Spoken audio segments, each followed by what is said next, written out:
Building State Capacity and Productivity Center, or BSCP logo. The BSCP Center presents Meeting the ESSA Financial Transparency Reporting Requirement, Equity in Financial Transparency, a State Perspective, a presentation recorded on February 9, 2017, in Washington, D.C. Images of the speakers, Donna Nestor and David Bloman. Donna Nestor from the Mississippi Department of Education and David Bloman from the Delaware Department of Education share their thoughts from a state perspective on the importance of communications and how stakeholders will perceive the financial transparency. In Mississippi, we already produce a report.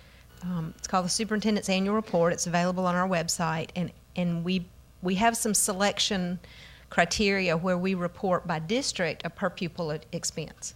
So it's already out there, and listening to some of this, and your question I think originally was, what do we see coming once the data is available? So what we already see is this comparison. You know, we'll look at District A compared to District B. They're spending $12,000 a student. They're spending $5,000 per student. And then now they can flip over to the accountability website and say, and look at these test scores. So I think we'll see more of that as we start reporting it down to the school level. Within the district now, there'll be comparisons between schools. So I think that's the challenge on the district level, because the communication is going to have to be there. Exactly what is that cost reflecting? I think some of the other things that we have to look at, even within our state, is the difference in the makeup of the district. What makes up that cost? If there's a high cost component because of exceptional students, exactly what is driving that cost maybe to be higher. And even within school districts, you've already touched on that. If one school is serving a high need population versus another school that is not, of course those costs are going to be higher. So I think those conversations are going to be had, and like Indianapolis, it's going to be a lot of a campaign of communication, making sure that the community and the parents understand that. And I think another thing we cannot forget is looking at these communities. I can name a few right off the top of my head in Mississippi where parental involvement and community involvement is so great that they're willing to put the money into that school to have these extra programs, which is also going to factor into that cost. And so then when the district comes under fire, or that school comes under fire for, oh my goodness, look what you're spending per student versus what this other school in the district is spending, but because of location, those parents are the contributors. And, you know, if they want to offer basket weaving to their students, they're going to. And, you know, those opportunities are just going to be there based on those communities. Yeah, I think I would echo that. I think I don't think there's a broad awareness at the LEA level yet about the implications of this. I think they've been waiting it out. We've waited in Delaware to really engage our LEAs until we felt like we had a little bit more to engage them on, but that is coming. And I think those LEAs in communities where there is high parent involvement, high stakeholder involvement, are going to have to start answering a different type of question than they've been used to answering. My experience, having been a CFO at a district level, is